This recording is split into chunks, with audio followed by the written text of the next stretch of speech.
My name's Catherine Leggett, and I talk about all things autism. So, children, young people, adults, and older autistic people in any setting. So, whether that's education, whether it's employment, or when accessing services in the community, but as well as that, healthcare and social care services and mental health services as well. So saying that I talk about autism is a huge umbrella. I do talk about the intersection as well with other neurodivergent conditions, including neurodivergent conditions such as perception disorders and as well as mental health conditions like chronic, resistant depression, as well as, the better known or the well-known neurodivergent conditions such as ADHD and dyspraxia, dyslexia, etc., and also acquired neurodivergence.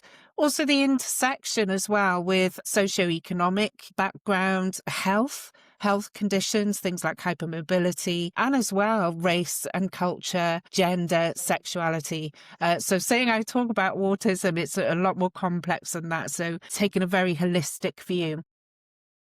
Yeah, it's incredible the range of things that you do talk about and what you bring to that. You kind of mentioned as well around the challenges sometimes within those kind of areas.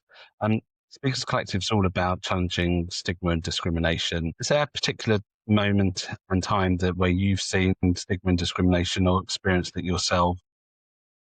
So yeah, I mean, I never meant to be a speaker, first of all. It wasn't something that I thought I'm going to be a speaker.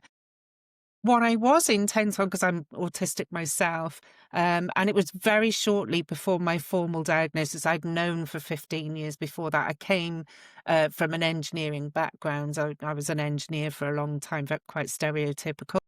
But I'd experienced quite a lot of discrimination myself in the kind of last few years before completely changing my career trajectory. And in my mind, I was going to become a practitioner. I was going to work with employers. I was going to work with, as well as other professionals who support autistic people, to address the imbalances.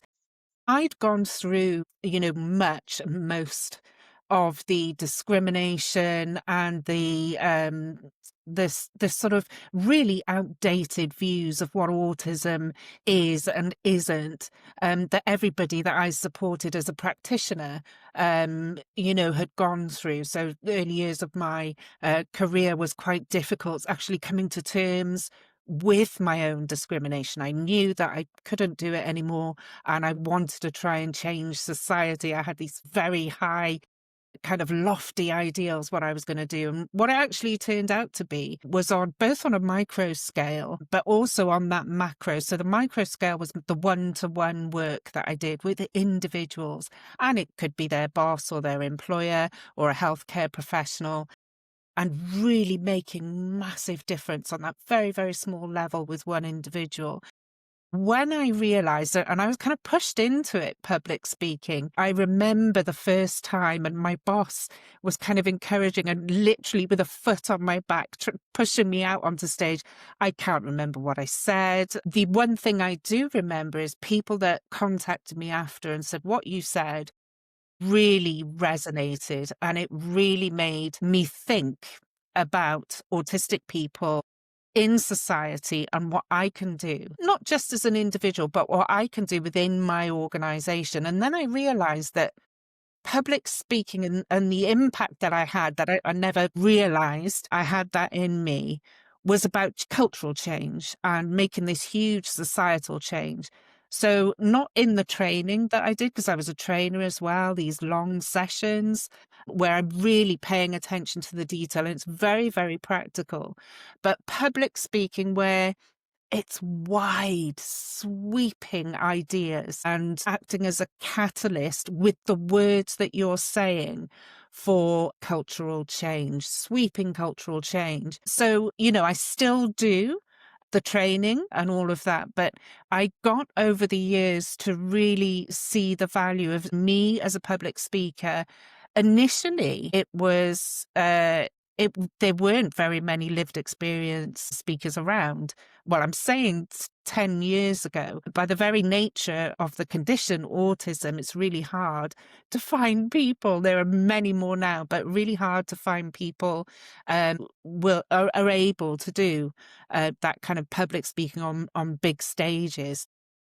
So what's been fantastic for me in the last few years is to see the confidence amongst the younger community of autistic speakers, but also older autistic speakers, like I'm 53, but older as well.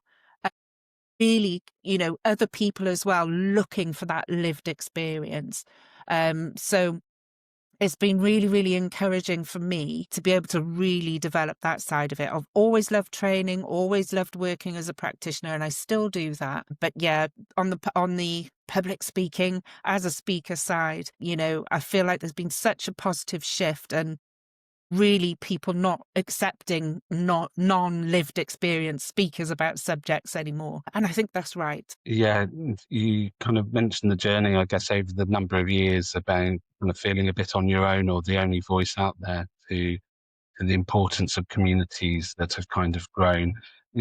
How important is community to you, and also being part of the Speakers Collective? So being part of the Speakers Collective is quite new for me. Well, very new. And actually, I saw that a few of my kind of people in my network were part of the community, and I had a look at it. And I think that, I'm in quite an unusual place sometimes, because I often pay for my speaking opportunities as a way to promote what I do in my consultancy and training business, but looking really at developing that side of the business where I'm just engaged as a speaker, I think is really, really important. And that's something that I've only been running my own organization. I had my first year in business, June the 2nd. So I'm really, really new. And I've always had my employer who kind of took care of all that, took care of organizing and negotiating fees and everything. So I think being part of the Speakers Collective, that's a really, really kind of a valuable part for me, is meeting other speakers who are speaking about the same or similar subject areas as myself. And, understanding really what I should be negotiating for in terms of fees, but also being part of that collective. Like you said, I've been with huge employers, in the UK. One was the National Autistic Society, and the other one was Ambitious About Autism, the two kind of leading charities in the UK. So I didn't really have a chance to develop that kind of network. And like I was saying very, very early on, I felt really isolated as an autistic professional who spoke, on kind of big stages.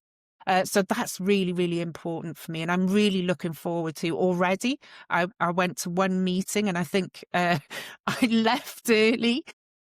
There was something else I had to go to, but already after, just that one meeting, I had really friendly, really welcoming contacts through LinkedIn from other speakers, doing almost exactly what I'm doing. And I think, that's really, really wonderful. Very, very supportive and chatting. So I think there's the two parts of it. There's the practical kind of business side support of it, which is, how much is my speaker worth? And the other side of it, which is developing a really supportive network, which is really great. Well, yeah, I'm biased, but I completely agree. And it is a wonderful, supportive community of so many different voices and experiences.